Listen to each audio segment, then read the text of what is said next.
Good morning everyone. Today I am going to sing a song in the Ragam Hindolam, and the song name is Mamavatu and the Talam is Adi Talam.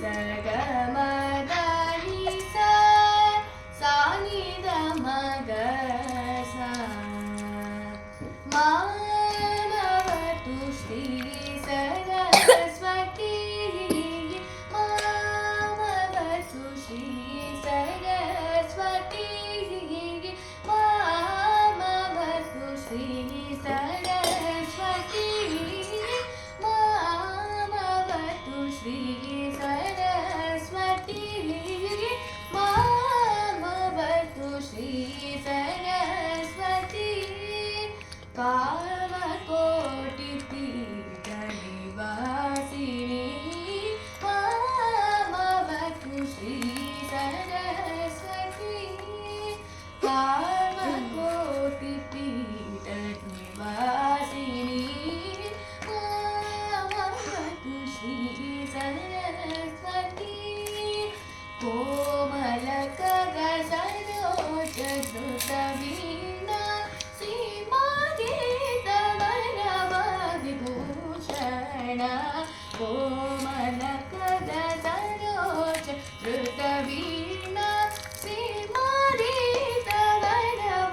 Vibhushana Mamavatu Shri Saraswati Kamakoti Pita Nivasini Mamavatu Shri Saraswati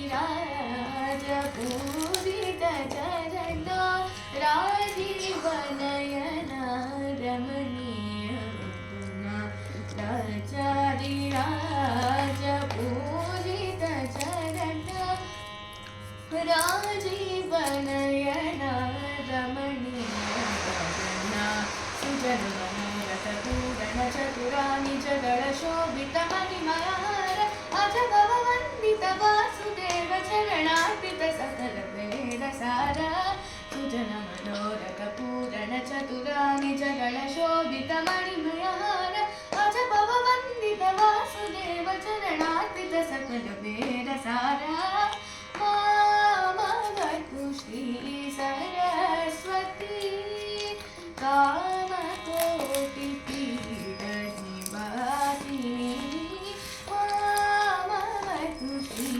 Saraswati. Thank you.